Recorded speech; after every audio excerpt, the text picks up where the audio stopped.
The reality is, we don't know what this year is going to look like. Even if we go back for face-to-face, we will still need to deliver lessons to those that are at home for weeks at a time. I plan to use the same format in all places so that I can make sure that standards are being met and students are getting the same information. I'm personally planning to use my Bitmoji virtual classroom embedded using ThingLink. My virtual classroom is currently linked to my website. Let's take a quick tour so you can have an idea of what it looks like.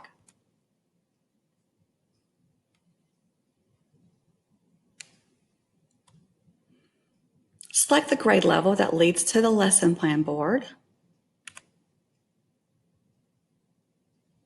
Pick the current lesson.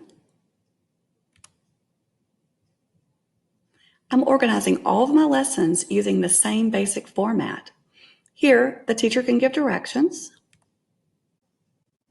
For your lesson, you'll need to follow the numbers. The computer link will go to a video short or some fun facts. The board will have the actual lesson embedded in it. The art easel will hold the hands-on activity, including supplies, differentiation, tutorials, examples, whatever information you want to add to that. Have the learning targets up here. You could have rubrics, your standards, and then down here is where the students will turn in their project. This leads to a form. Students will need their Office 365 login in order to do this.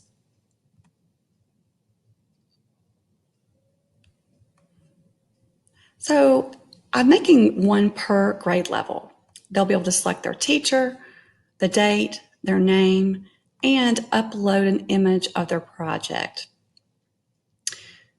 I can then have them all in a spreadsheet.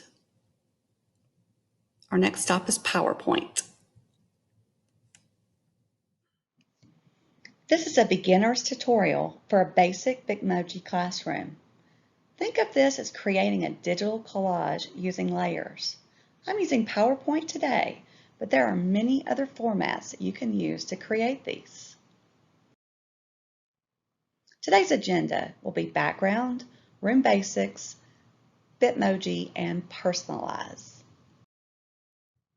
For your background, you want to click Insert, click on Online Pictures, type floor and wall in the search bar. Scroll till you find what suits your needs. You can add your floor separate from the wall by layering to get the look you're going for. Feel free to use your own background that you've created in the Design app or a photograph of your real room. Place it for your background. We've already got our background done. Room Basics. So you're going to click Insert, click Online Pictures, type specifically what you're looking for. This time, add the letters PNG after your search. For instance, desk, PNG. That gives you the item as a digital sticker with a transparent background. You can layer and size these items to look realistic and proportionally correct. To place them in the proper order, click the item you want to layer and press Bring to the back or Send to the front. That's our room basics. I like to add shadows on mine. So you're going to click on the actual image, click Format Picture. Look for presets just under the word shadow and click around to see them and see if you'd like to add some to your virtual room to look a little more realistic. Can you tell the difference? It's Bitmoji time.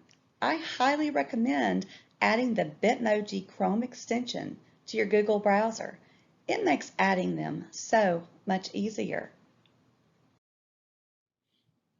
Adding the Bitmoji Chrome extension.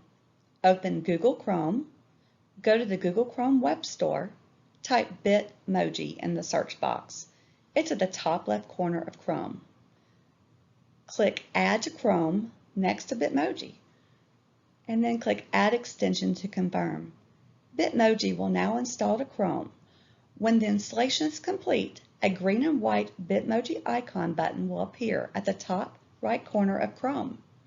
The green and white Bitmoji icon should now appear near the browser's top right corner. Now to use the Bitmoji Chrome extension. Open Google Chrome along with your PowerPoint. Search for the one that fits the scene or theme that you're creating.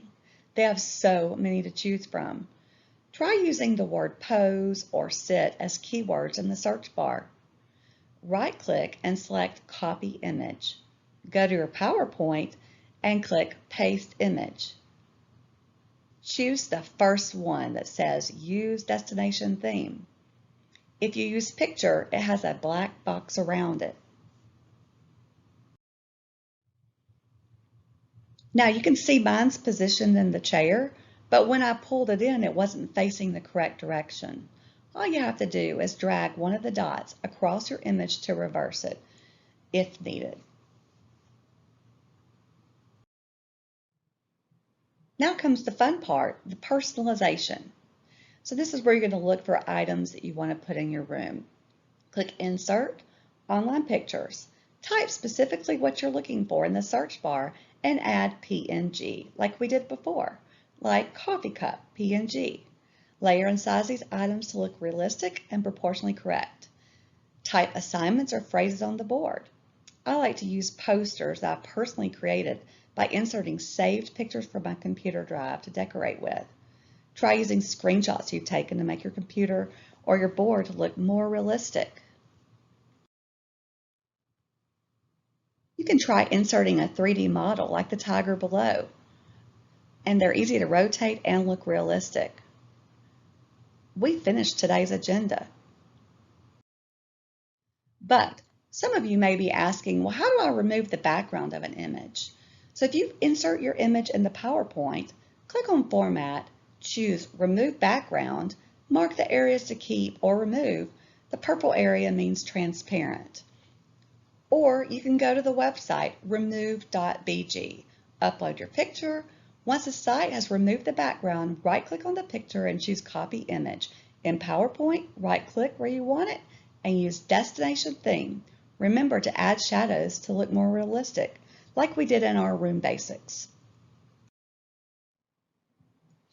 Congratulations on your first virtual room. Next stop is ThingLink. I love the site ThingLink.com. They also have an app. To save time, I've pre-made templates for each grade level with repeating links already embedded. All I have to do is click Clone, and then I'm going to go up here into Settings, and I'm going to change the name so I don't forget about that later.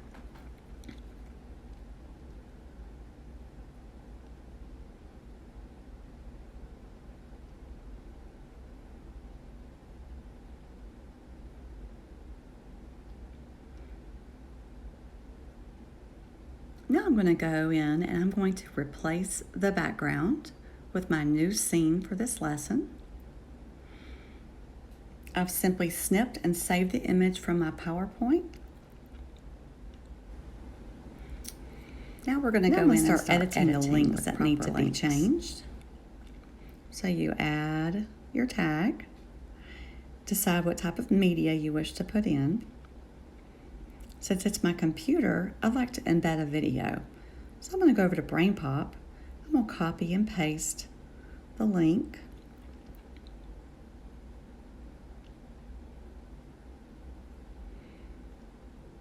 Now I'm changing the tag. I like to use the same theme throughout. And there's different colors for each one as well. And then you slide it to wherever you want it to be locked in. I'm going to continue editing my tags, adding the proper, this one I took a PowerPoint and downloaded it as a video for my lesson.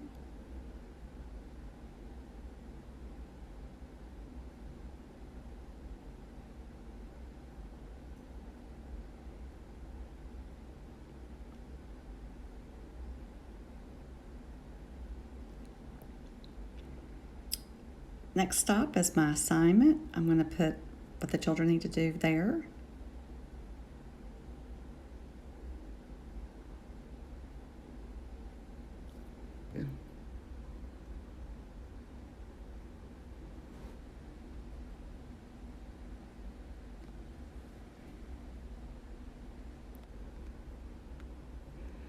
Up here, I'm going to put in the learning targets.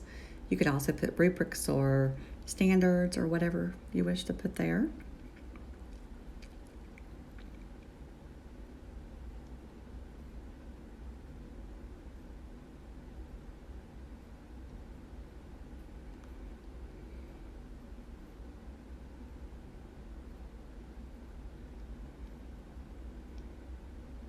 In the settings, you can choose to hide the logo, you can add tag animation, you can also add audio to your room.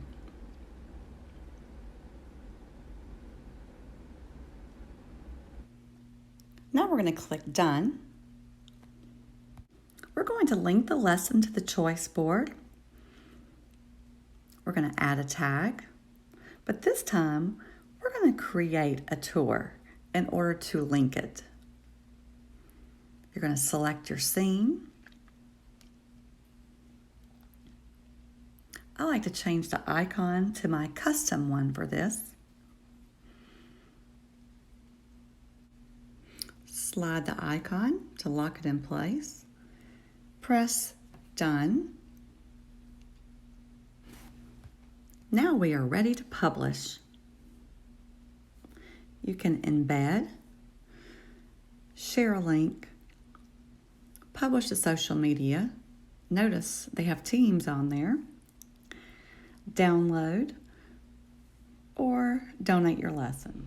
In closing, the important thing is for you to find something that you are comfortable with to make teaching transitions seamless as well as meaningful and engaging.